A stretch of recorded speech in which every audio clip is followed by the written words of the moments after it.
like I said, you can, thank you, Ellie. You can either come off chat or come off mute, or you can drop it in the chat.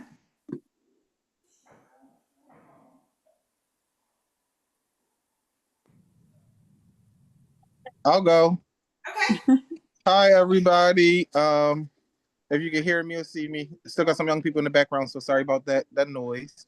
My name is Dorian Walker. I'm representing Family Survivor Network, and we have been running summer and youth programming since our inception in 2018, so the better half of 5+ years now. Fantastic. Thank you for joining us tonight. Thank you for having me. Hey, Dorian. Hey, Julie. I'm waving without my camera on. My name is Julie. I'm with Youth as Resources. I can't math, but we've been running summer programming since I think 2009. Fantastic. All right, and we've got Darylyn. Darylyn. Darylyn. I'm like, oh, I don't want to mess this up. That's I hate fine. trying to pronounce people's names. Go ahead. Do you want to introduce yourself? Okay, Darylyn Arnell-Mazik. I'm a retired pediatrician, and we run the Girls Empowerment Camp out of the Church of the Holy Trinity. This is going to be our second year. Fantastic. Thank you all. All right, well, it looks like we have a small, intimate group with us tonight, but we are glad to have everyone on.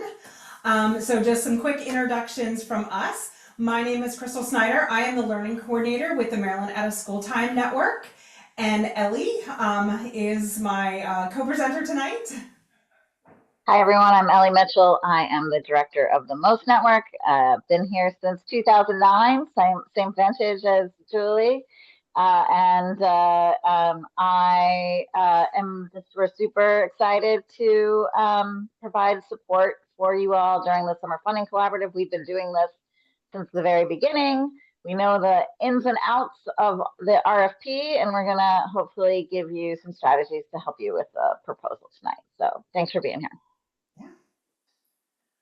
All right. So hopefully most of you are familiar with us, but if you're not familiar with who MOST is, we are the statewide organization for anyone who works with youth outside of the regular K-12 traditional school day, if you will.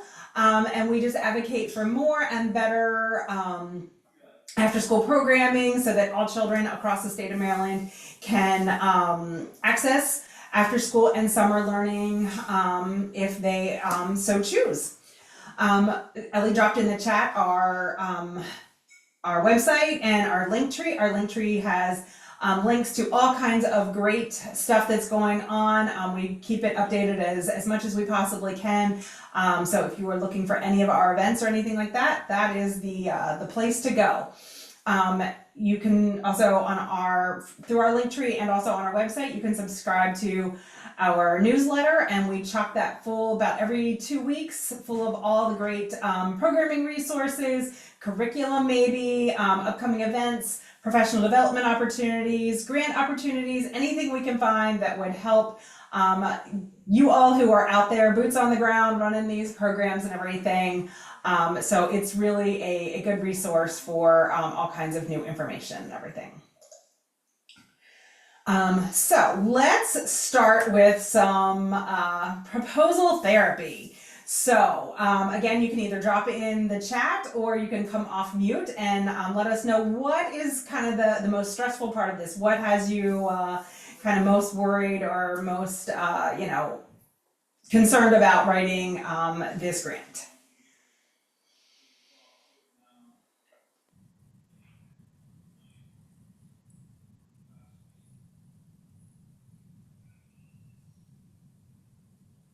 This is the first big grant I've ever written. I've gotten smaller grants, but this is the first big one. And I'm concerned about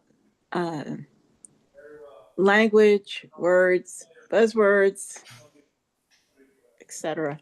Okay, yeah, we will get into some of that as we go through this evening. We'll kind of talk about, how to use those buzzwords and how, maybe some ways to make them not just the buzzwords, but, into really deeper meaning and stuff like that. Absolutely.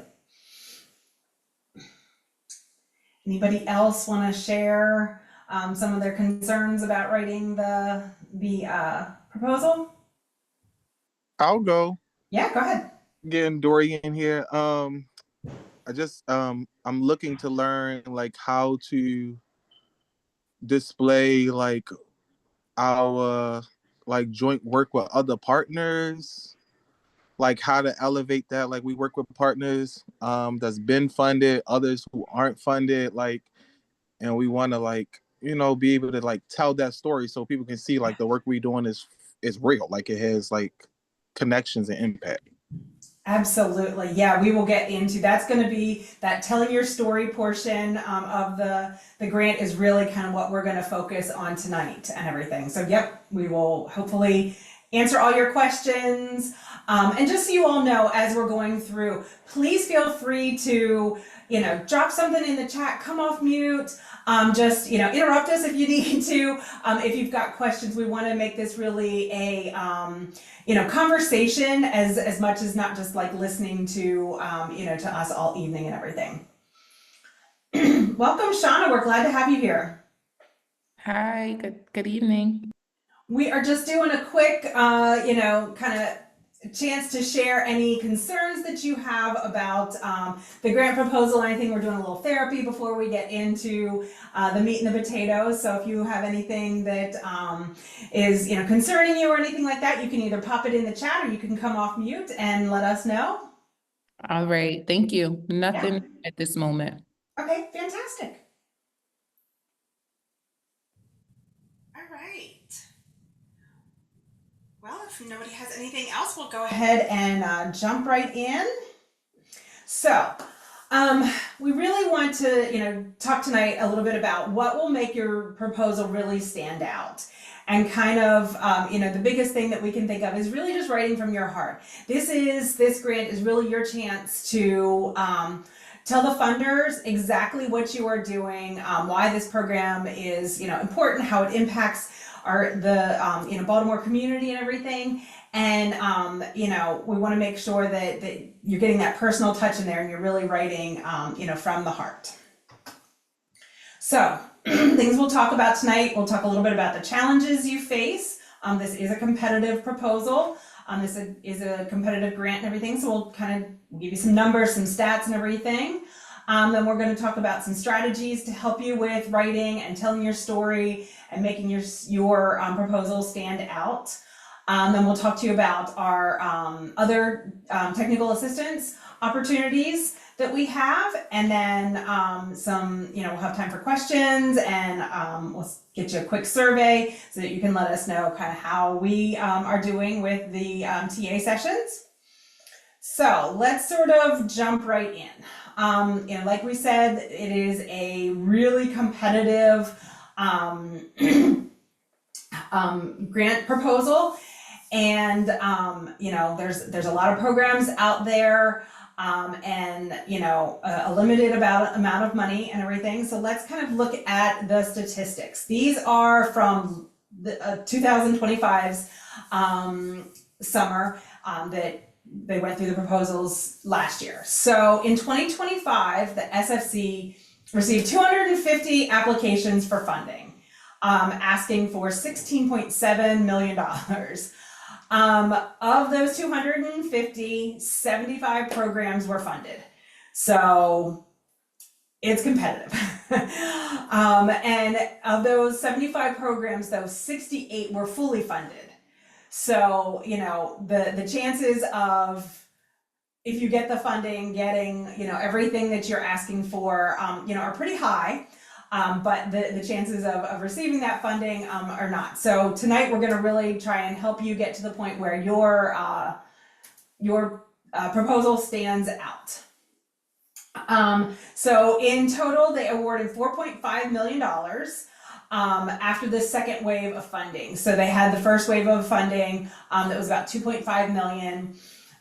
They saw the need for, if we were out there asking for 16.7 million, so they kind of did this second wave of funding to try and get, more funders to come in, and they were able to get another 2 million. So again, to fund some more programs and everything. Awards ranged from, at the low end, $3,000 to the upper end of $118,000. So pretty wide range in there, but the average award was $39,000. So that's kind of, where everything sat. Some were funded more, some were funded a little less, obviously, but the average funding was about $39,000. This year there's $4 million available. So about the same amount of money as last year. So we, can kind of see how competitive it is and how much money is there and available for you all. So what is the benefit of applying even if you don't get funded? It helps you to just articulate your program, your goals and your outcomes. It gets you, comfortable with writing the process. It gets you introduced to many funders all at once. So even if you don't get funded through this particular grant program, funders are still seeing, they're going to still read your proposal and everything. So it gets your name out there, it gets your story out there, so that if maybe there's another opportunity next summer, or there's an opportunity some other time during the year and everything, they know that your program is out there and you've been working and everything. So, anytime you can get your name in front of funders, it's always a positive thing. And every grant application is a learning opportunity. So this is that opportunity to go through, learn how to write your story, learn how to kind of hone it and get it the best that it can absolutely be. So even if there's, a chance that you're not going to get the funding, it's always still worth it to apply.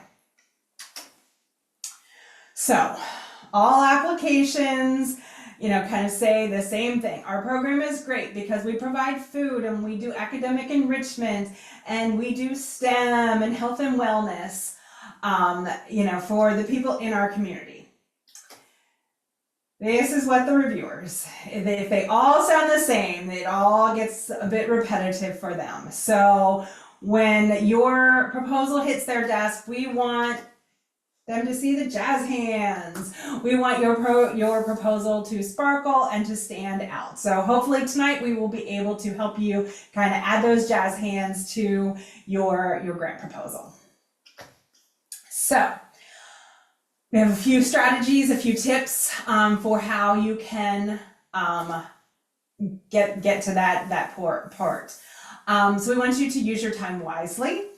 We'll talk to you about how to tell your story and what makes it unique. We'll talk about tips to involve those you serve in your program design.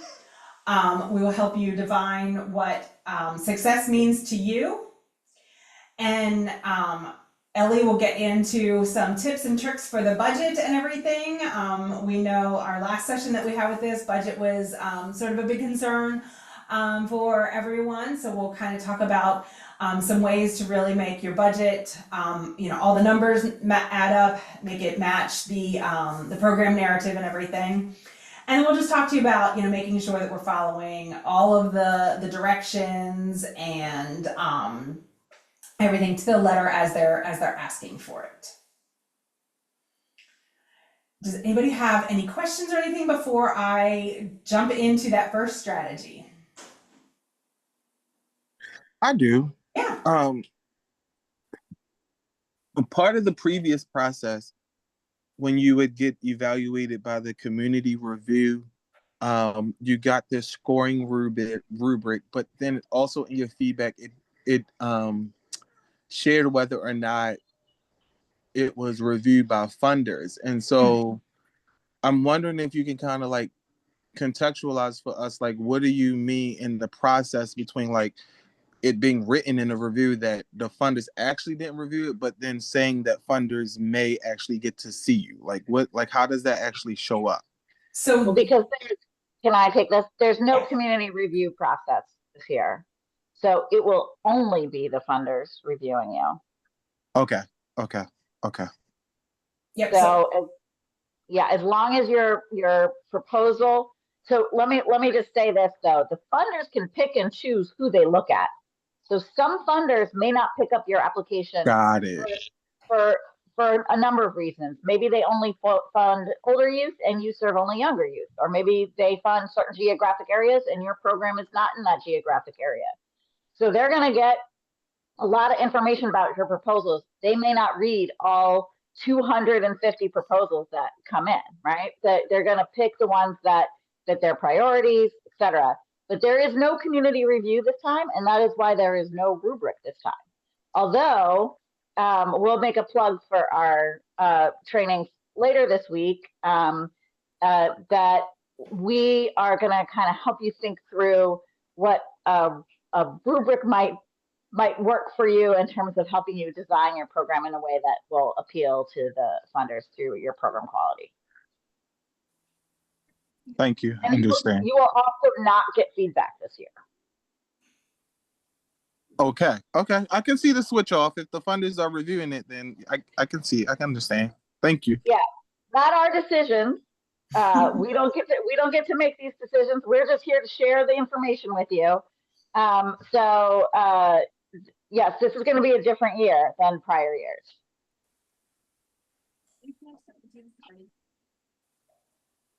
Was that, did I hear a question? I think it was maybe some background. All right. Well, let's go ahead and talk about how to use our time wisely.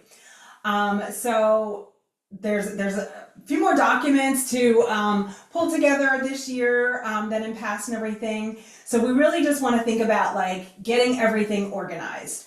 So, create a map, think about all the things that you need to pull together and everything, maybe make your own sort of checklist or print out the proposal and, check things off, scratch them off, do a, edit it in Adobe or something like that kind of lets you know when you've collected all the things together.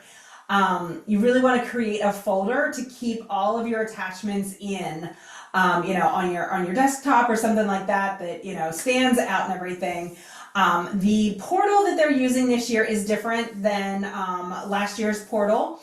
So they are using FormStack this year. And I know that they went over it in the orientation sessions if you were able to attend one of the orientation sessions. But as you upload things and you get to the point where you are saving it, you're finished for the day and you're hitting, to save the documents and everything, they email you a unique and distinct link to be able to go back into the proposal a second time. You are the only person that gets that link.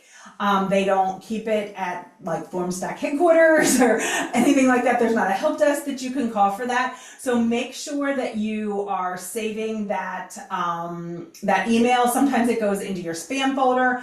So star it, whatever you have to do to be able to save that link so that you can use it the next time you need to go in.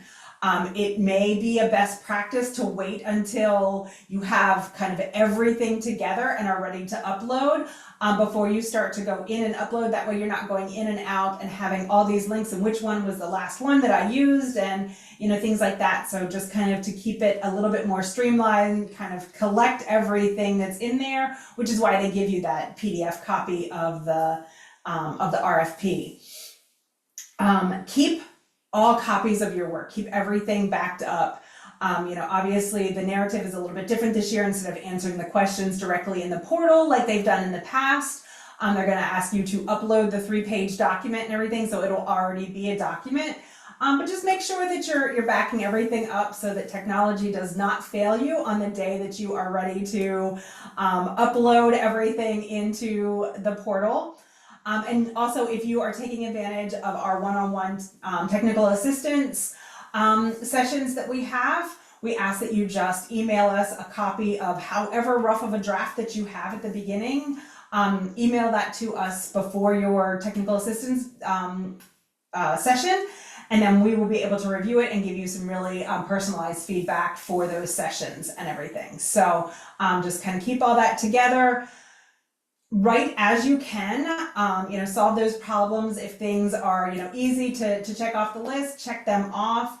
As you're writing and you're thinking about each of those sections that's in the narrative, and maybe one's a little bit easier for you to answer than another, just kind of write it as you can. If you are fiscally sponsored by someone and you have to get with your fiscal sponsor to get the 990 forms and the certificate that shows that you are good standing with the state of Maryland and you're waiting for them, send those emails early so that they have time to get that information to you, and then continue to work on other parts of your proposal while you're waiting for all the rest of those documents to come in. Make sure that you leave time for fresh eyes, whether it is someone like a technical assistance advisor, one of us that are here to help you out, or you are having someone that maybe is familiar with your program to have a second set of eyes to make sure that you've included everyone.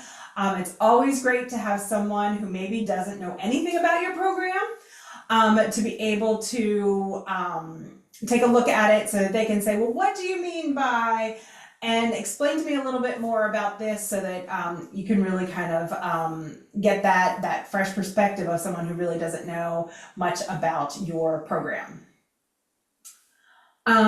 Ellie just dropped in the chat that you will need the actual certificate of good standing from the state of Maryland, not a screenshot. Apparently there was a question that somewhere between the portal and the RFP document, it said something about a screenshot would suffice, but they need the actual PDF copy of that document. So just make sure to get that in the link to how to access that is in the PDF doc, or is in the RFP document. I have a question about that. Mm-hmm.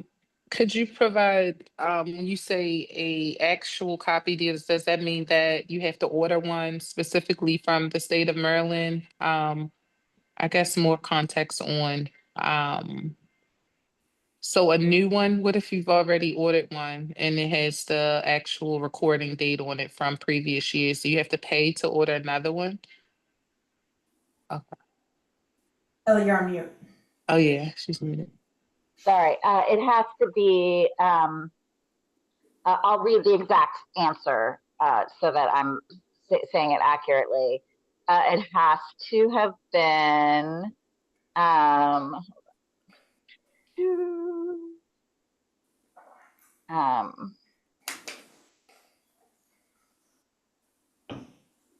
it has to be no more than 2 years old.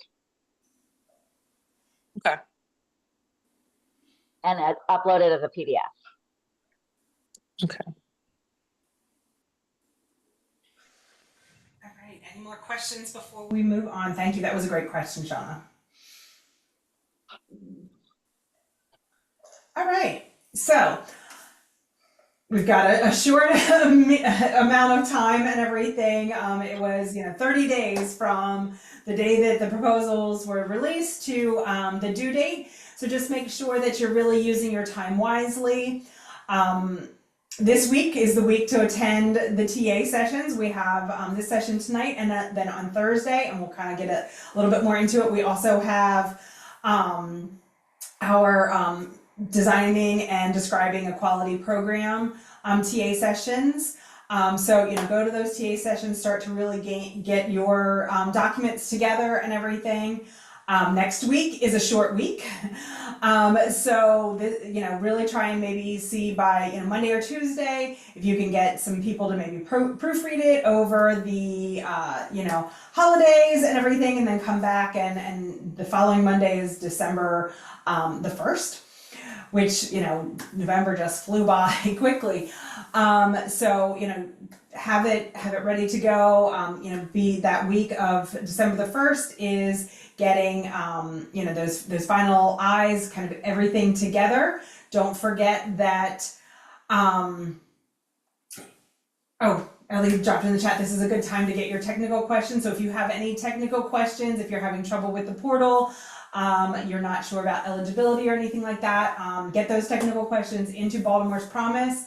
They are going to not be able to answer questions soon. Check that FAQ document on a regular basis. They really, this year, I think they're doing the best that they have in years past of really keeping that updated. If there's a question that's asked, it seems to be popping into that document right away. So check that and get your questions in this week. The due date is December the 3rd by 5 p.m. So please don't wait until the last minute.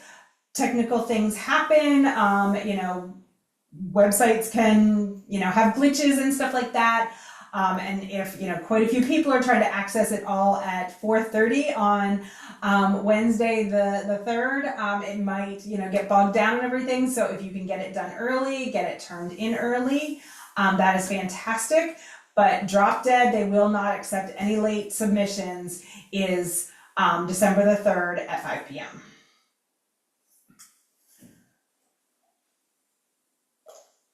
So let's start to break down the narrative. So they have, instead of the different questions that are in there that are broken down and you have, so many characters to answer and everything, they're asking for 5 separate sections on your document, on your program story. It is, and we know that there was some question about spacing and stuff like that. The portal said it had to be double spaced.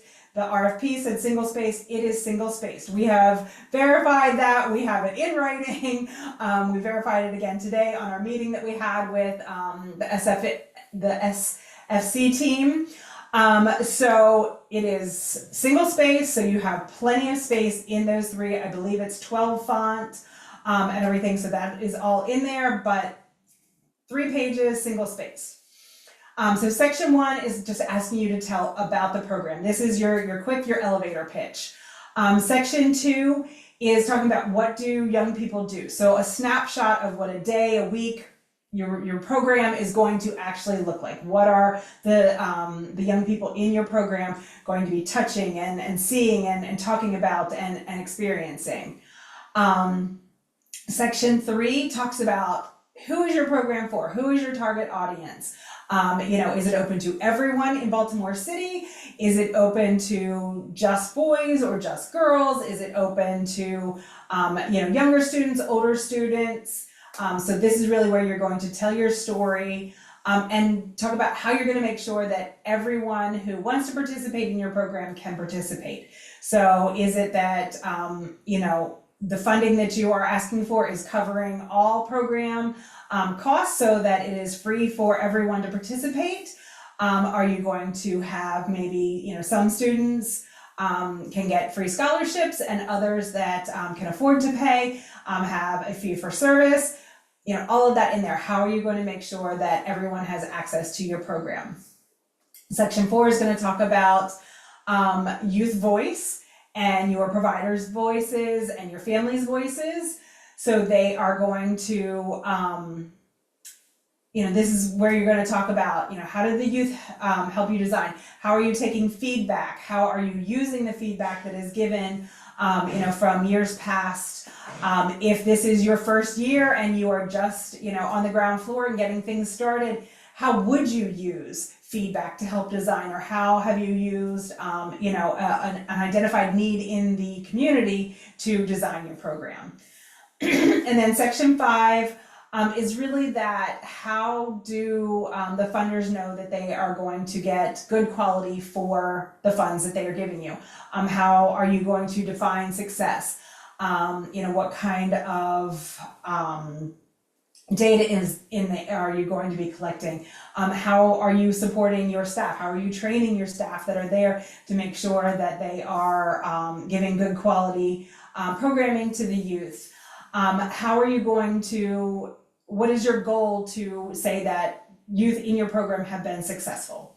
So that's kind of the quick and dirty, and then we'll break down each piece of the narrative next. So Section 1, like I said, that is your elevator pitch. That is your quick and dirty paragraph. If you had to tell someone in, less than 2 minutes, what your program is about, who is, who are you targeting, what is, your goals and stuff like that. This is that quick, that hook that's gonna pull them in, that's gonna make them want to read further into, the grant proposal. And I'll say that you may be tempted to just kind of jump in with, this is my organization, this is my mission. We would encourage you to think about another starting sentence, something that really catches the reader's attention, that gives a snapshot, a feeling about what your program experience is like. So, something about the uniqueness of your program. We had an organization that does sailing, and we were thinking about how you could paint the picture of the experience of being on a sailboat as a young person, as you're opening a line. So really think through how you want to bring people into your organization. It's great to share your mission. It's great to give people factual information, but you're giving a compelling, you want to stand out. So you want to really think about how that opening paragraph lets the reader into the experience of being in your program. Yeah, just make it, really compelling. One person asked, would it be appropriate to share, like a personal, statement from a youth or something like that. And that could even be, something that's just really going to, hook that person in and make them want to read the rest of your proposal. Yeah. Any questions about that first section, that section 1? It doesn't have to only be a paragraph, but you want it to be a shorter section. You don't want that to take up a majority of your narrative. Any questions before we move on?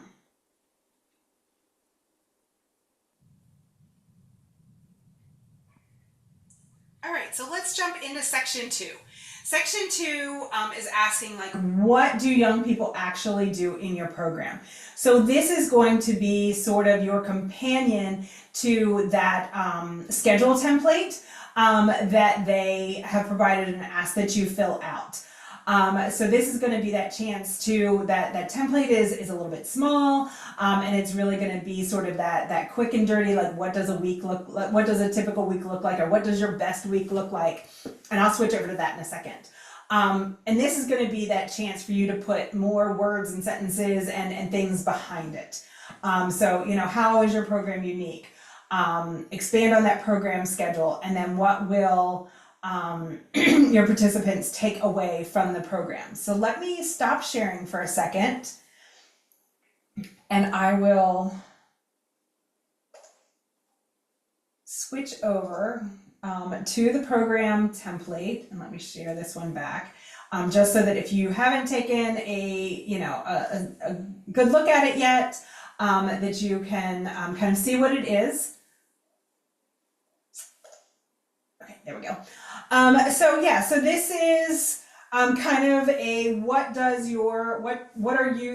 the young people in your program going to experience, whether it's if you are going from the beginning of summer to the end of summer, you've got 7 or 8 weeks in there and everything, what is your best week? What is the best week going to look like? If you are a shorter program, again, if you're 1 or 2 weeks, they said today that you can expand these blocks if you need more space. So feel free to, kind of expand upon it and everything. You don't want to put paragraphs in there, but this is just going to be Monday morning, we're doing,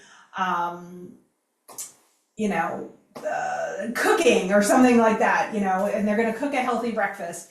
And, every Friday we go on a field trip, and you're listing the different field trips that they're going to be on a Friday or something like that. The bottom portion gives a little space for you to highlight any specialized programs or opportunities that don't show up in a typical week. Like if you're doing an end of summer celebration, if you do like a family night midway through or something like that. But this is just an opportunity for you to give them kind of that quick snapshot of exactly what your activities are going to look like, what a weekly schedule is going to look like. And if your schedule is super complicated and you have a ton of different cohorts or whatever, we're suggesting to you that you use this template to show your this is your most exciting week, right? Like show something. It doesn't have it doesn't have to be that generic. You can use a specific week in your program. Just note that in your notes that this is not a every week situation. We're giving you the schedule of our third week of our program because that has a lot of highlights in it. Whatever works best. I think it works better for comprehensive programs to do the generic schedule, right? Because you're going to run your program most likely very similar week to week, right? But for specialized programs, it might be better to highlight a particular week because often those specialized programs ramp up over time, right? You're starting with some very basic stuff, but by week 4, you're doing the really cool stuff. So week 1's schedule may not look the same as week 4. So whatever works best for you, whether you're specialized or comprehensive, it's not a lot of space. We actually gave them feedback on that today. But try to make it as specific still as you can, even within the space that you're allotted. All right, I'm gonna switch back then over to the slide presentation.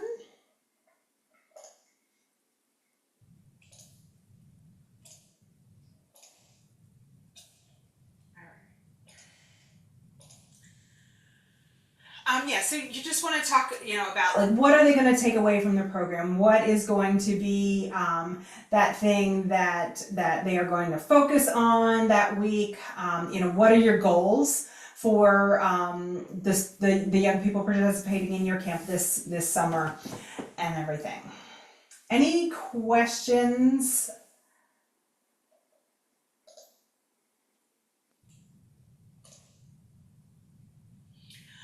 So when we're talking about, this program design and everything, we want to make sure, and this was, I believe, Darylyn maybe asked this question at the beginning, just how, are you going to talk about those, kind of specifics and everything, those buzzwords, I think was what you said. So define what, hands-on activities. Lots of people are doing hands-on activities. What are those hands-on activities going to do? What are they going to create? Are they building robots? Are they, designing, a building or, something like that? What is that hands-on thing that they are going to actually be doing? Talk about where is it going to take place? Are you going on field trips? Are you taking them somewhere special? Are they going to be growing their own fruits and vegetables in an outside container garden? So they will be spending a lot of time outside, with their hands in the dirt and, doing and growing and things like that. Just really take those, STEM or art or, we're doing crafts and things like that and really expand upon it. Do you have someone with special sewing skills that's going to come in and teach them how to, repurpose clothes from, that they grew out of into, bags that they can carry their stuff to school in, and things like that. So really just get those specifics into this portion of the narrative. Talk about the skills that they'll gain, what they're going to take away from your summer. Your goals and how students are going to work towards reaching those goals, like career awareness, and goals don't even have to be always academic goals. If your goals are that, your students are going to build relationships with each other, they're going to build their confidence by being able to present something that they've created during their summer program and everything. Really state those sorts of things. Talk about who is providing the instruction. I believe, Doreen, you talked about partnerships that you have, and how do you highlight those partnerships? This would be a great place to talk, about some of the partnerships that you have, that you're working with, other groups in Baltimore City, and this is how you are partnering with them to help make this experience unique for the students that are attending to your summer camp program. Does that make sense to everyone? Yes. Fantastic. So we just kind of, again, using those more specific words and everything. Just an example is, instead of saying STEM, that we're doing STEM this summer and everything, like, what are you doing? Are you doing an epidemiology project? Are you doing, environmental sciences? Are you, doing coding? Are you making drones? So, use those instead of just those kind of big, category terms and everything. Really get into the specifics of the things that you're doing that will definitely, especially if you're doing something really unique, that is going to help your program stand out. This is definitely a great place for you to be able to talk about your program and how youth are going to get something unique from attending your program this summer. I skipped ahead, we already did the schedule template. So again, this is it, and just, it complements that narrative in section 2. All right, so let's think about section 3. When you are going to go into your proposal at first, before you get to the point where you're uploading your narrative, it's going to talk about, are you targeting specific demographics? Are you, including neurodivergent kids? Are you including LGBTQ youth in your program? Are you, targeting certain neighborhoods? Are you targeting certain demographics? Are you working with immigrant youth? So those kinds of things. This is where you can expand upon who you are targeting and really talk about who and the why you're targeting them, and really talk about how this makes your program unique, how you are serving a need in the community. Talk about your communication strategy. How are you going to let people know about your program?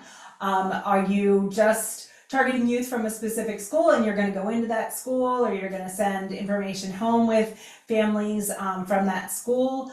Are you, going to just do a social media blitz because your program is open to everyone? Just talk about how you are going to get people to enroll in your program. Also talk about enrollment procedures. Do you have a specific set of enrollment procedures for your program? The kind of information that you're going to collect with your enrollment procedures. Talk about any costs that are associated with participating in your program. Again, is it free for everyone? Is it, based on what parents can pay? Is there only certain fees for certain, extras that you're doing? Maybe they have to pay $5 to go on a field trip or something like that. So, put that in there. What is your transportation? How are the young people getting into your program? Is it that you are serving younger youth, so parents have to come in and drop their students off? Or is it that you are working with teens that maybe, can use public transportation, and you're going to help them, get bus passes for this summer? Are you going to help with, Uber rides to get to places if buses aren't available, or if you're not on a bus route or something like that? So really talk about that. Talk about the meals that you're going to serve in your program. Are you incurring the cost of meals, or are you using one of the summer meal programs and everything that help provide meals for the students and stuff like that? Let them know kind of what the meal situation is. Thinking about safety. How are you going to keep your students safe, both physically safe and emotionally safe, while they are in the program? And that has always been sort of a big question that has been asked year after year in this process. So we kind of came up with some bullet points, but we also helped the SFC come up with a document that is some safety regulations and things like that, some suggestions to help kind of address some of the safety things in your program, not only just for your proposal, but what are best practices to actually have inside of your program. So, you know, staff training, are your staff trained on emergency procedures, fire, unauthorized person if you have to go on lockdown? You know, are those procedures posted? Are they somewhere in the program? There should be at least one person trained in first aid and CPR that is present at all times in the program. Putting on I used to be a first aid and CPR trainer hat for a second. Everyone should be trained in first aid and CPR. The more people that are trained, the better it is for everyone, but there should be a minimum of one person who is always. So if you are running a program that runs from 7 in the morning till 7 at night, you know, most of your staff aren't going to be there 12 hours. So do you have more than one person that is trained in first aid and CPR? Again, talking about your transportation plan, whether it is, you know, if you're going on field trips, what kind of transportation are you using? Are you chartering buses? Are you making sure that all your transportation, you know, field trips are walkable? And those kinds of things. Again, procedures, policies that you should have in place, how to sign students or children in and out of your program. How are your entrances secured? Are they locked at all times? Is there always someone manning the front door? You know, how are you ensuring that the general public is not able to walk into your program? Fire extinguishers and first aid kits, having staff trained on those, background checks, and make sure that staff are trained to be mandated reporters for suspicion of child abuse.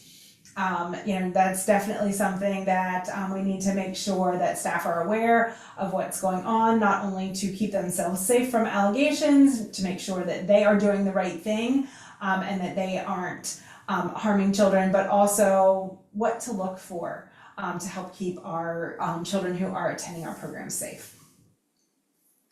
Then, you know, mental safety, think about getting mental health first aid or ACEs training.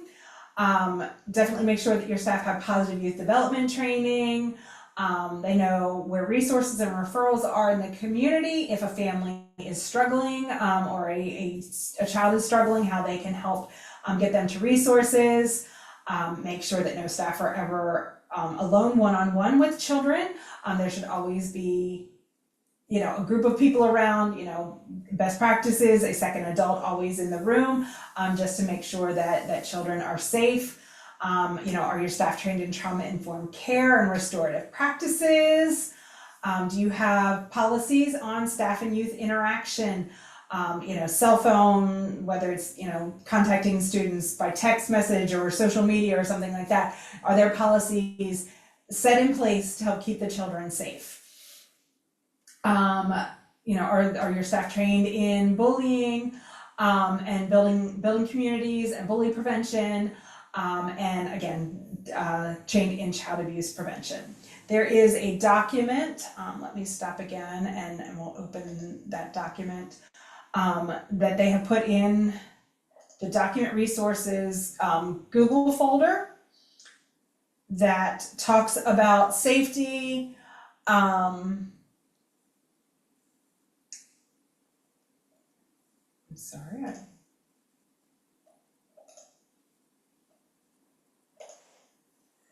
That talks about safety. Share my screen again.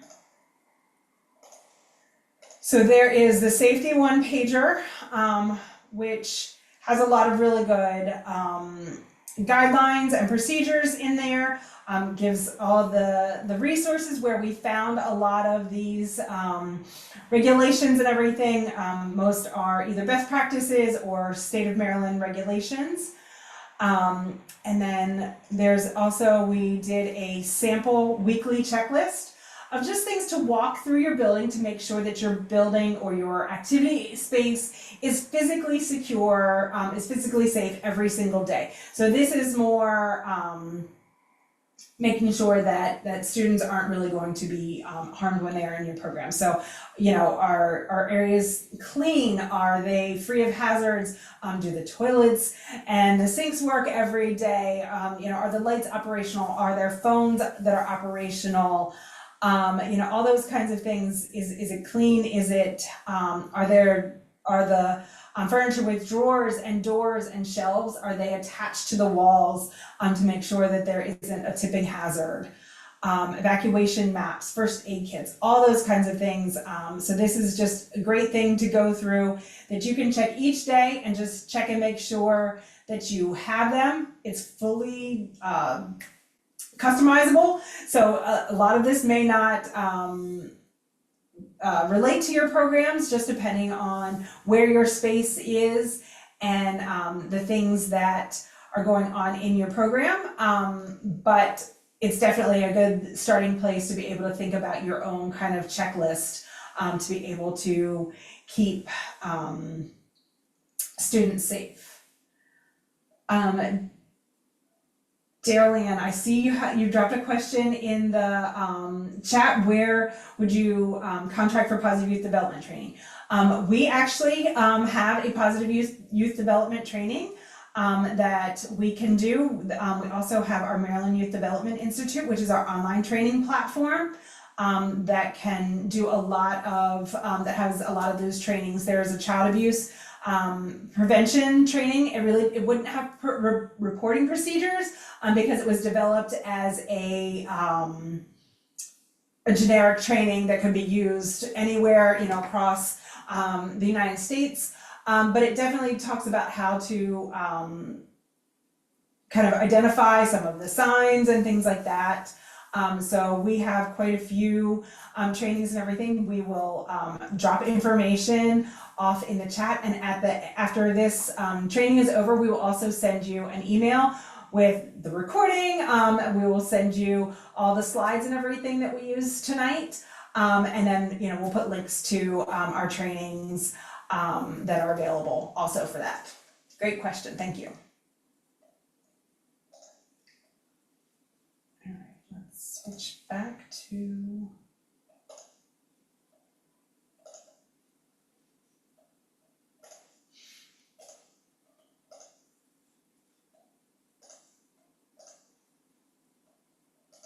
Okay. Any questions about section 3 before we move on to section 4? I have a question before Yeah. you move on.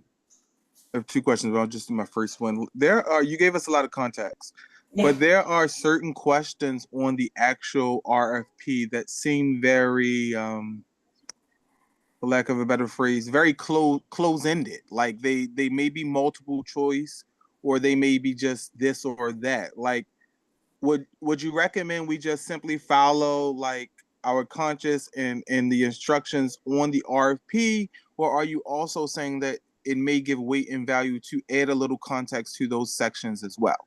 So like specifically, when it talks about like identifying like how labeling the youth that you serve, right?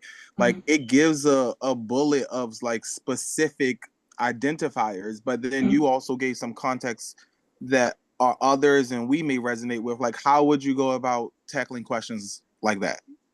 So that first part, that it'll be like kind of those pre-questions that show up in sort of the portal and everything, and you'll get to select and identify them. But in your narrative, you want to just kind of talk about, you know, make sure that you're mentioning and talking about maybe, you know, your reasoning behind why you are targeting, you know, a certain neighborhood or a certain demographic or something like that. just to kind of give context, especially if it talks about like some of the goals that you have for your program, and kind of some of the reason why like you structured your program the way you did. Does that make sense? Yes, thank you. Yeah, so some of that stuff is just really, checking a box, but the narrative is really where you're gonna put it into like that context and have it be all a part of your story. So if, for instance, you are working with middle school boys, for whatever, you're checking off that you are targeting boys and your age group is middle school or something like that. Like, in your narrative, you can talk about why it's important for these young men to get the certain skills that you are imparting on them. Does that make sense? Yes, totally. Okay, yeah. So yeah, this is your opportunity to take those, quick little check marks that just, you meet a certain criteria or something like that and really turn it into part of your story. All right, any other questions before we move on to section 4? Okay, so section 4 talks about how you design your program based on what youth and caregivers say matters. So this is your youth voice. How are you incorporating youth voice into your program?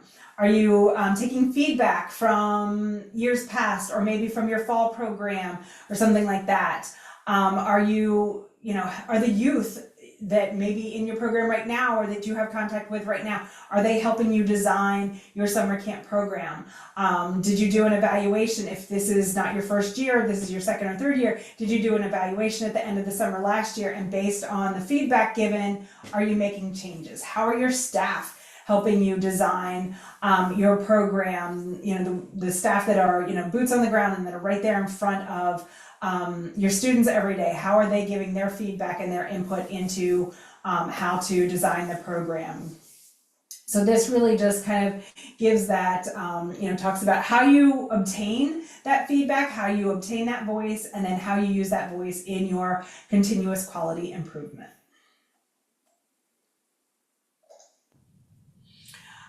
So again, how you're using that youth voice. Another great thing is to have a student actually read your proposal and provide feedback.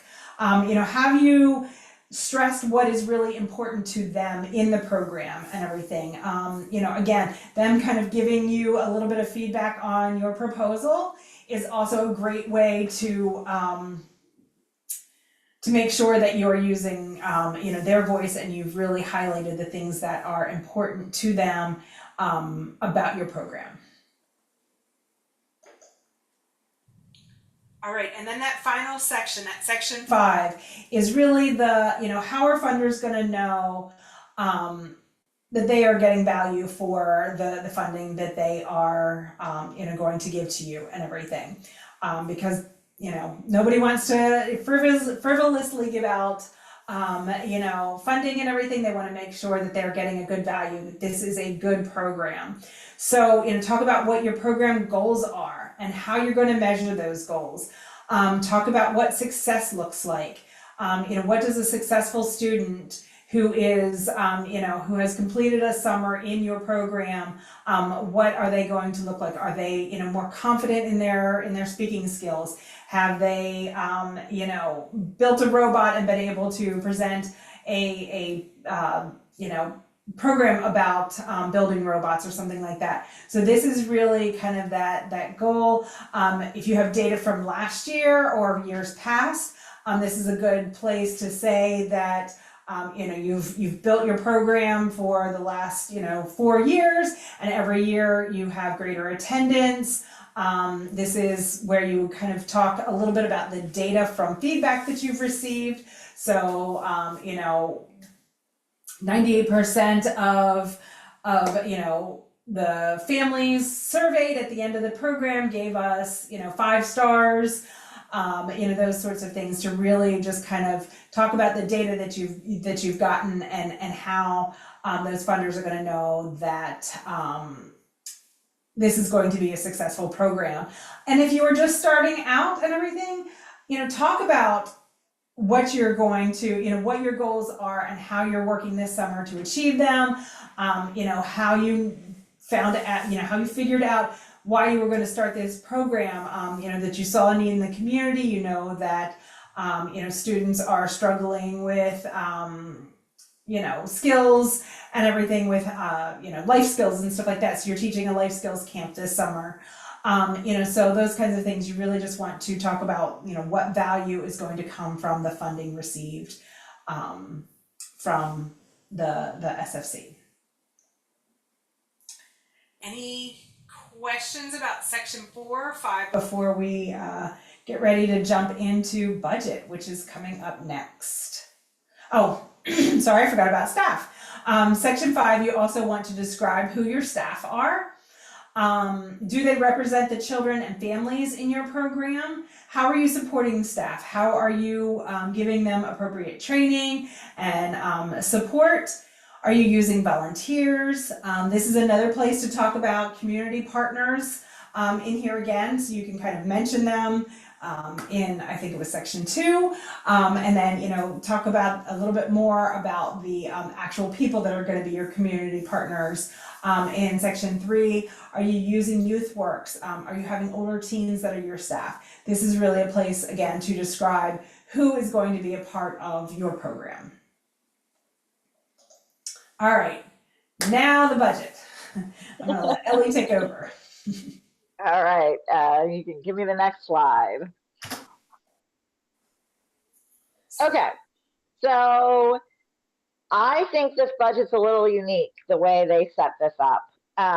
We had this conversation today. It's actually easier in some ways than a lot of budgets you may have to do, because you really have to give them 2 numbers that are your big numbers, and then you will kind of arrange it by these categories. We also asked this year that they define these categories in more detail, and Crystal can find the document that has those definitions in it and share them with you. But so the first number is how much you're asking for from the SFC, right? So what out of your total program budget do you need from the SFC? Maybe you have other funders. Maybe you have in kind. Maybe you have other things going into the program. So you're going to say, my program budget is $75,000 and I need $50,000 from you, SFC. In some cases, you would have to say exactly what you want to spend that $50,000 on. In this case, you don't. You just have to reflect your full program budget in as much detail as you possibly can. There is not a separate budget narrative for this. That explanation column is your budget narrative.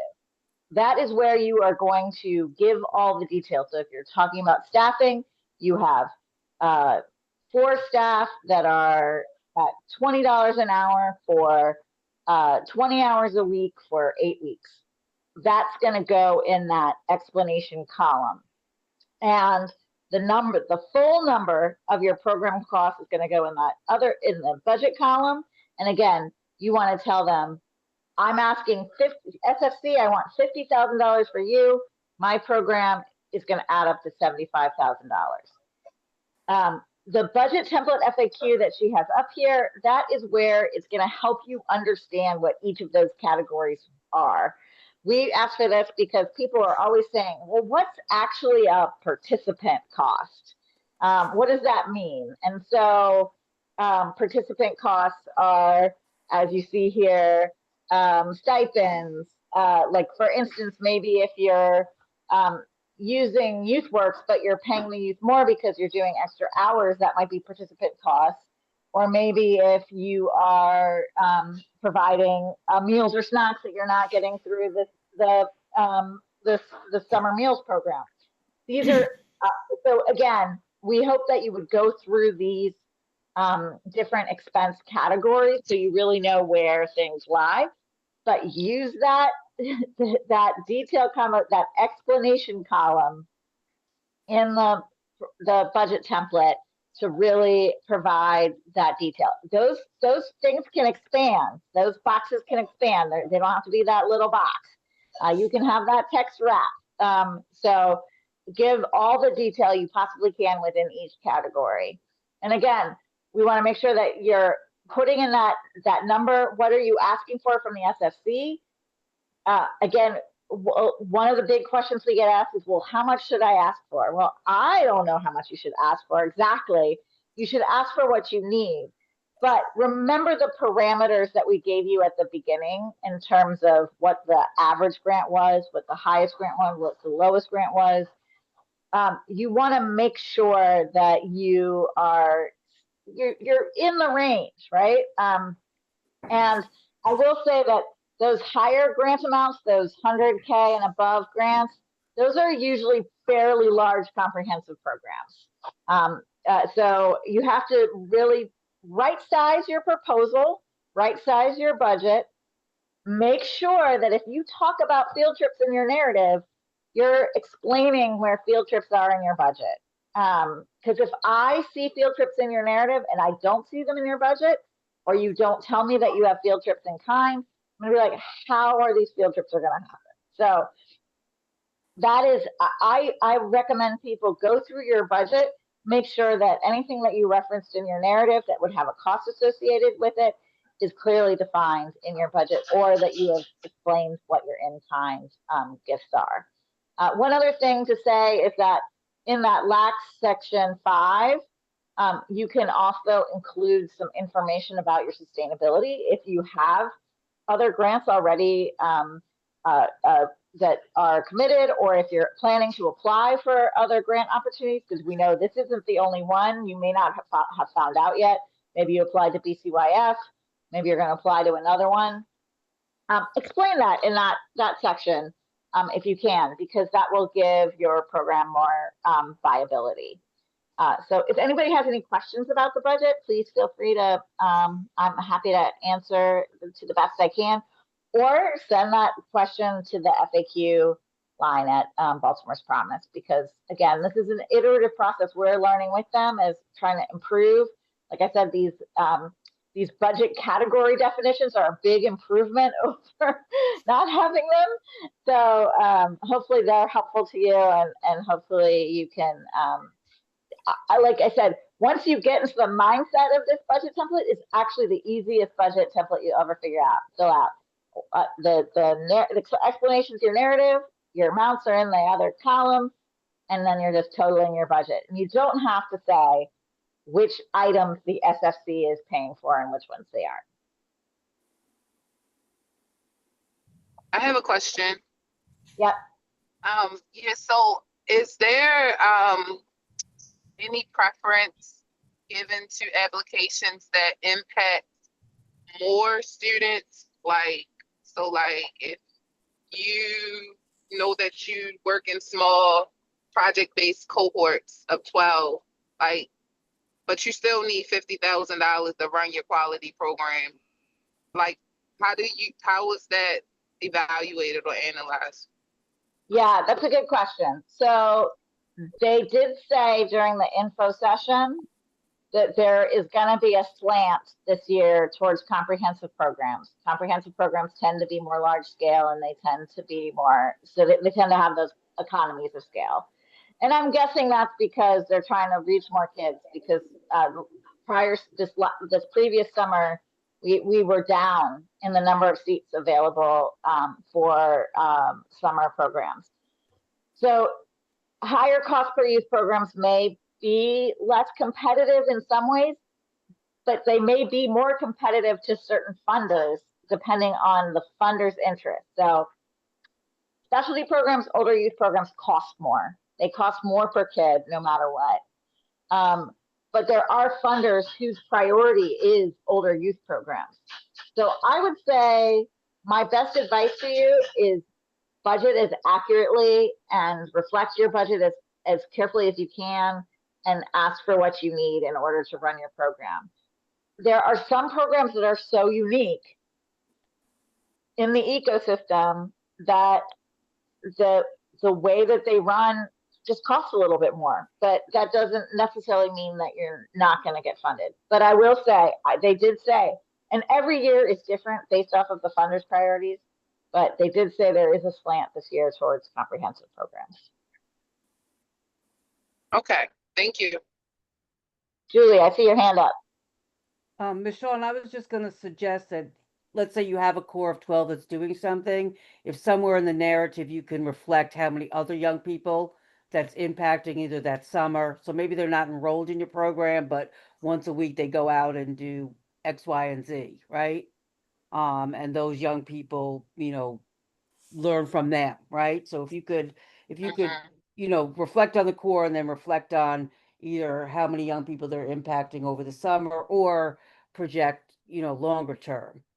Based on what they learned this summer, they're going to do something that impacts other young people that will get this skill or perspective. Does that make sense?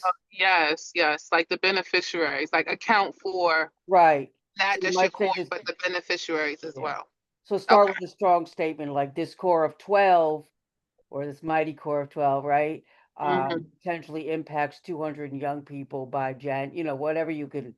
I'm not sure what Right. the program is, but you get it, right? Yes, I do. Thank you. That was You're very helpful. welcome. Nice suggestion, Julie. I appreciate that. No problem. People helping people. I have a question.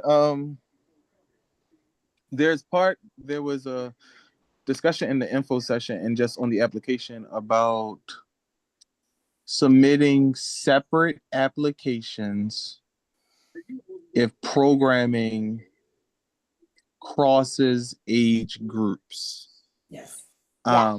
Would that also reflect like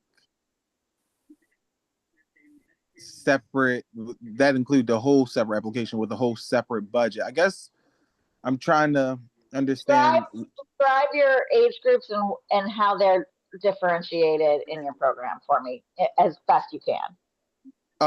So the youngest person participating is generally 5 years old, and the oldest person also participating runs to 24.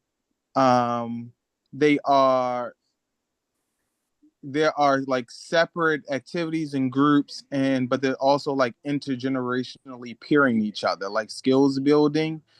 And then it overlaps with youth works, in a way that those same older people are then just compensated for the experience and for the work that they're doing, and then they also fill gaps during that. Like, so we'll demonstrate that in the snapshot of a week. They fill a gap where they're like running operations all day. Like that for us, that's comprehensive and has always been that way. But like, Yeah. how do you like? How I need help. how many K through 8 students are versus how many high schoolers are older? It's generally probably 20 to 25 K through 8, and then another 8 to 10 high schoolers. And is the primary goal of the high schoolers to work with the younger kids, or do they actually have a separate project as well? Both and they are intergenerationally like modeling, because they're with us all year round after school, all that good stuff. They're modeling what they have experienced when they were younger, but then they also have their own set projects and initiatives and responsibilities that they're doing as well. Okay. This is kind of a complicated question, but if you were to divide the budget of your program between these two, how much does what's the percentage? I'm not going to ask you to tell me numbers, but what's the percentage of your budget that is spent on the 20 to 25, 5 through, K8? And what's the percentage of your budget that is spent on the over ninth graders and above? So I'd say 75% of it is the K through 8, and then the 25% is the older young adults, teens. So if it were me, I would write it So, I mean, technically the way they have the RFP set up, it is 2 separate programs. I'm just going to be honest. Okay. You could write it this way. So hear me out. You could write 2 proposals, but write one that has your students K-8 plus your high school helpers, and one that has your special project part of your older youth program. Okay. Do you see what I'm saying? So Yeah. you would not spend a lot of space, but you would explain that you are going to use your older youth component to support your K-8 program using MOAD or whatever you're using, but still write a separate proposal for the older youth project. Because if you try to shove all that into one proposal, it's not going to be coherent. Okay. That's my best advice to you. And if you get 75% of your you want to concentrate on getting that 75%. Right. You see what I'm saying? Yes. Yes. Like, so I'd put your emphasis there, but still submit the other projects, because you don't know which one is going to appeal to which funders. Okay. So you would submit the 75% is a comprehensive program, and the 25% is a specialty program. I'm just taking notes. That's my best recommendation to you. Okay.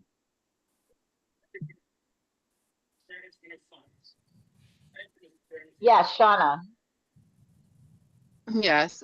So in terms of the budget getting funded, let's say you need $75,000. You asked for $75,000. Is the a potential outcome is that you can get 50 and not 75? That is a potential outcome, although they're trying really hard to fully fund as many projects as they can. That's so if you saw the stats, I think it was like 6 or 7. Yeah, didn't get the full funding. So it is a possible outcome, but I think they're really trying to fund the full amounts to the best they can. Okay, and then I did hear you speak on, let's say you are working to get more funders, but you haven't had any commitments yet. You said go ahead and speak in reference, speak to the fact that you are seeking these potential funders, but you haven't gotten any commitments yet? Yep, I think that's the exact right way to go. Okay. Thank you. Also, we do understand that the sort of big 3, I'm going to say, are going to consult with each other to make sure that they're not double duplicating, and that so that programs get full funding. Like, there's going to be some coordination around that. So I think hopefully there will be most programs will get what they need, but if they receive funding. Yes, Julie. You're on mute, by the way. Yes, I realize that now. Who's the third of the big 3? Because I only know the big 2. Oh, so Family League will have a closed RFP for current Family League grantees. Okay, so that's the big 3. All right, Yeah. I thought I was left out of the loop. My question is, but I think you kind of answered. I think you already answered it. I think you did. So let's say applied BCYF for full funding at 90,000, and BCYF says we'll give you 80.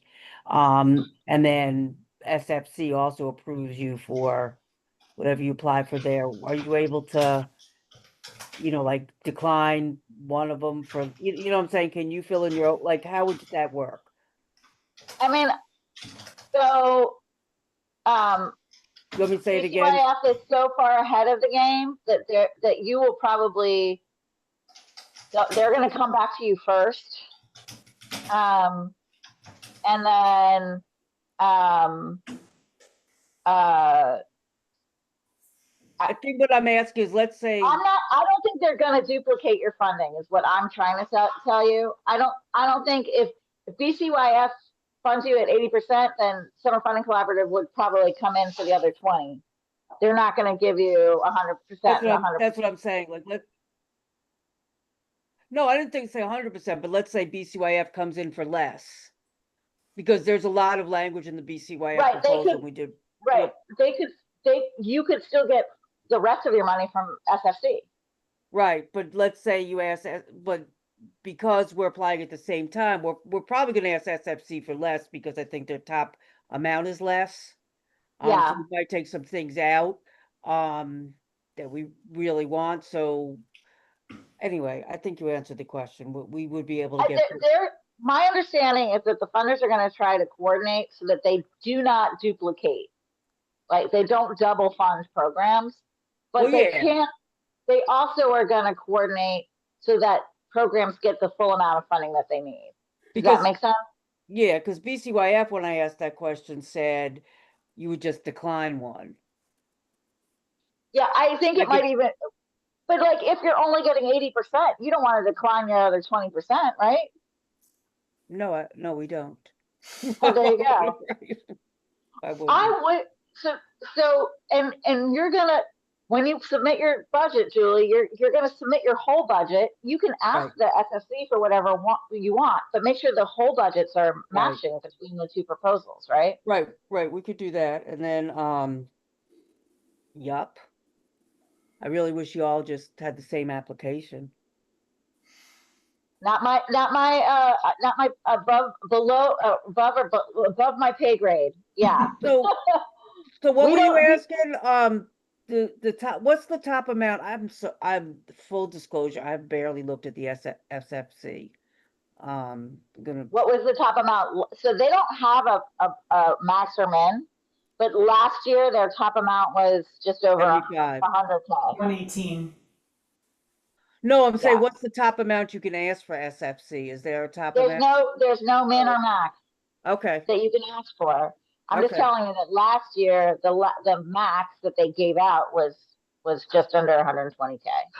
I thought last year was 70. You couldn't ask for more than 75 if you had an organizational budget that was above 300 or 350 or something. I don't believe that's in the RFP this year.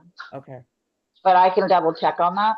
I mean, I can read the RFP too. Like, I haven't fully read it yet. Do you consider the SFC top amount as the average? No, the average was $40,000. Was around $40,000. Right. Okay. No, I was asking from Julie's context because it sounds like she has this experience and history with applying, and so she mentioned if I'm not gonna I'm gonna ask for the top amount. So I was curious, but you answered it, Ellie. Yeah, because we asked for BCYF, our summer program, but BCYF allows you to start in April with prep and staff training. I don't know if SFC does.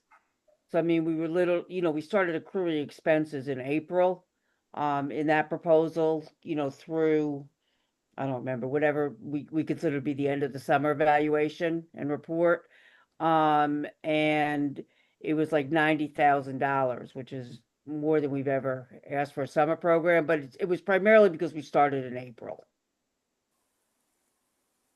I will say that I always do that. Sorry. I will say that, well, I think you can build in a week or two ahead of the program for staff training or whatever. The start and end date of the program is going to be much more condensed than the SFC. Right. Well, our April stuff, now remembering, also has to do with doing some research prior to the summer to inform the summer program. So mysterious, right? Wait till we see our application.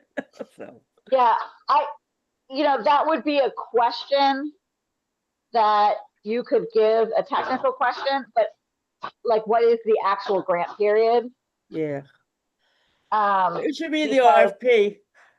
So, It may or may not be, okay, but that would be, I would say, a technical question. I'm going to pull the RFP up right now while yeah. we're here. Well, BCYF Yeah, was I'll send it. explicit that you could start earlier with prep stuff. So they were explicit that you could start in April. So I probably wouldn't write that into a proposal for SFC because it's a little wackadoodle. I would do like we usually do, the 2 weeks. Yeah. I mean, it's not wackadoodle. I mean, it's real. We need to do some research for the summer program, but it's, we can use year-round funding for that too. I have a question about reporting on the budget. Did you talk about that, or will you talk about that, Ally? So that is also sort of beyond my pay grade. We only do on the upfront versus the back end. So that would be a Baltimore's Promise office hours question, I would think. Sean, I Okay. believe it's funder specific. Oh, okay. All right. That makes Because they issue the grants, so it's probably, so if you look at like what each funder is Mhm. interested in, the Mhm. reporting requirements would probably have to do with which funder. Which number of funders, who funded you out of Summer Funding Collaborative.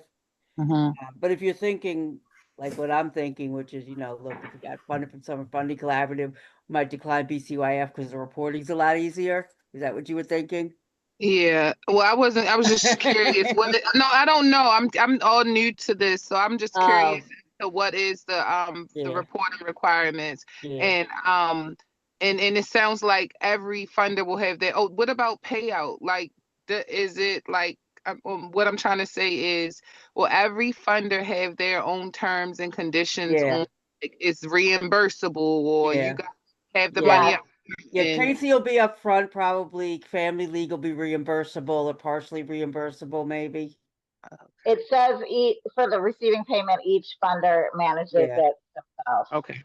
Okay. All right, cool. Thank you. So yeah, sorry about that. I know that's a lot to manage, but I'm sure you'll be given clear guidelines once you're awarded the grant. But the sort of back end stuff, those are more Baltimore's Promise technical questions. Okay, cool. All right, these were great. I have another question. Yeah, go ahead. Ellie and Crystal, have you seen any real time just in the industry, but just, I don't know if this is a Baltimore Promise question, but I mean, or family question in terms of joint applications and like shared budgets, like if split costs, like is that something that they're in real time would be receptive to, or just would be valuable? 100%. Somebody has to be the lead applicant, right? So all that stuff on the front page of who's actually like they're writing the check to. So you're gonna do that. But collaborations are 100% great. And I would say, particularly if you're a comprehensive program, if I don't see partners in your proposal, I'm kind of like, you're really all going to do all that yourself, and what brings what? How are you? Yeah. So I would say a collaboration would be very welcome, and again, you just have to budget accordingly. You have to be careful about, like, are you going to double your admin? Are you going to double, so how are you managing your overhead, I would say, on that versus your programming costs? Yeah, so like that's a specific question, like splitting time and effort across, employees, or like we have a social worker that is also coordinating, facilitating programming, but that social worker is lending services and support to the partner, to the collaboration. Like we can split the time and effort for that. 100%. Dora, you want us to put your social worker in our budget? That's exactly what I was thinking, Julie, for the safety of it. Like, okay, we can talk off. So you want us? That would be. I think we could do that. So yeah, let's talk offline about us putting that salary. Okay. Some of that salary, and so that And then maybe you can then submit one proposal because we can swallow Yes, that's exactly what I'm thinking, some of because the what your team, teen yeah, program costs. yeah. Okay, We'll talk on the back end. Yep. Yep. all Yep. right. Yep. People Sounds getting good. creative here with our partnerships. Love it. Perfect. That's awesome. We have a project in common, so for anyone else who thinks that either Dory and I can somehow figure out how to swallow their teen costs, I'm not sure we can. Would love to though. So, That's fantastic. but yeah, Dorian, send me what Anna makes. I could put it in I there. got you. I'm gonna follow up with you on the back end.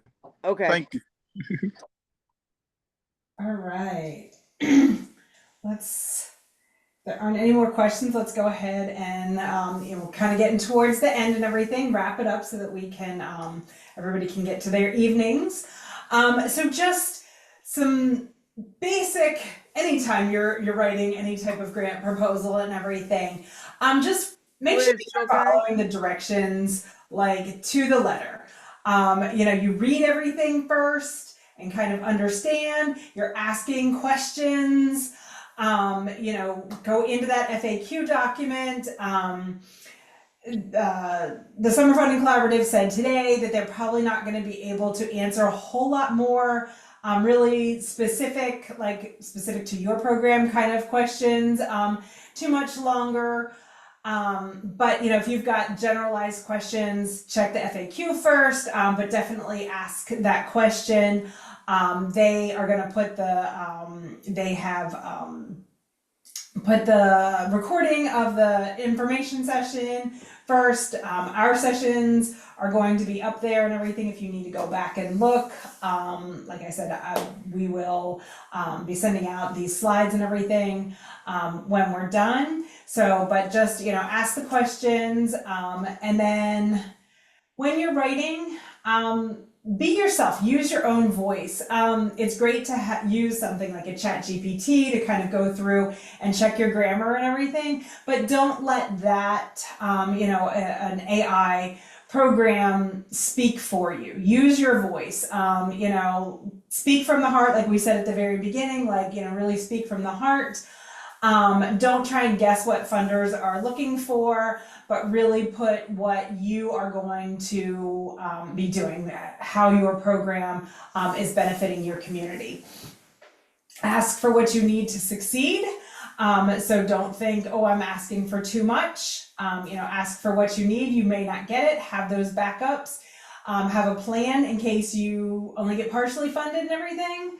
But definitely ask for what you need to succeed and focus on your core. Remember why you are doing, what you do every single day, and the impact that it makes on your community, and really let that come through in your grant proposal. All right, so we offer one-on-one technical assistance, which is an opportunity to meet with myself, Dana Carr, or Janelle Wood, in a one-on-one, 1 hour back and forth session. We ask that you send us whatever documents you have written, whatever your proposal, story is that you have written. Send it to us at least 24 hours in advance of when you make an appointment with us. We will read through it, give you our best feedback, and kind of talk through, but this is that one-on-one opportunity to really talk specifics about your program, for us to talk about how your proposal reads, maybe make some suggestions, ask some clarifying questions, those sort of things. Just make an appointment with one of us. We have times, all over. We didn't make everything from, 3 to 6 o'clock in the evening when you guys are running program. We've got times, all different times of the day. I believe Dana even has some Saturday appointments. So take advantage of these, opportunities just to get that feedback, have that extra set of eyes, on your program. You can scan the link or go to the SFC's website, and it has technical assistance opportunities, you click on that and everything pops up for you. But I also, like I said, I will send a follow-up email probably tomorrow morning with all of our resources in it. These are some just additional grant writing resources that we found out on the internet and everything, just some things to maybe think about, read through when you are trying to tell your story about your program. And any last questions as we wrap up this evening?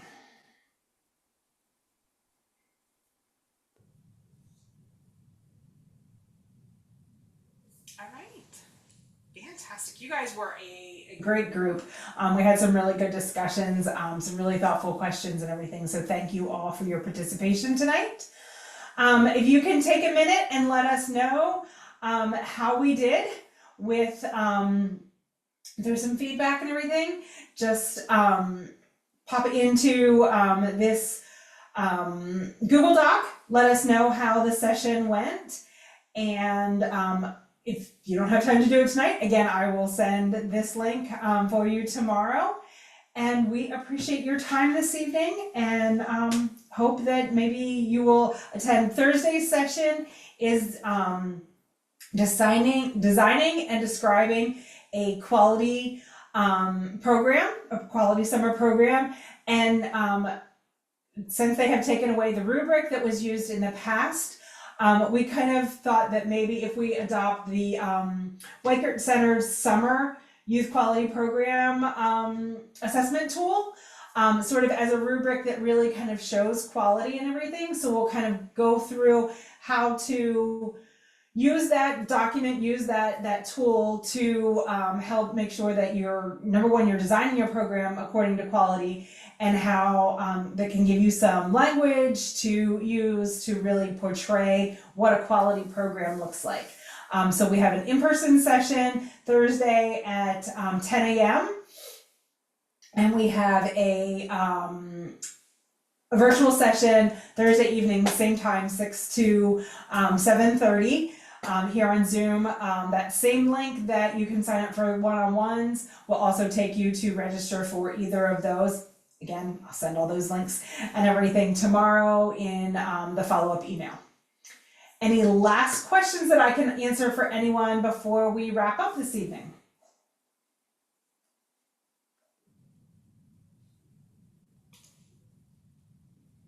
No, Shauna, I'd be happy to read your proposal if you want me to, just because I don't know about your program, so that might be helpful. So if you want to send it to me, that's my Okay, email Julie. address. I'd happy Yeah. to do that. Is it in this? Can you hear me, Julie? Did Yes, you drop ma'am. your email address? I just I did. see it. Okay, got it. All right, I appreciate that. Thank you. So what is I know I've heard of you. You do something with cosmetic. You do something with young women, right? Yes, yes. So Deveneering Impact Lab.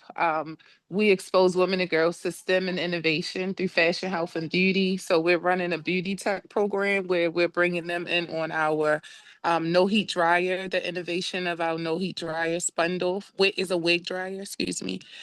So we're trying to expose them to our technology to have them go on a trip with us to be part of our market research. Oh my God, yeah, send it to me. I know nothing about any of that, which makes me the best reader because you got to explain it to people that may not know anything about any of it. Right, so it can make sure it's clear. No, I Yeah. appreciate that. Right. That's Right. because I can't, my own stuff. The young people write our stuff.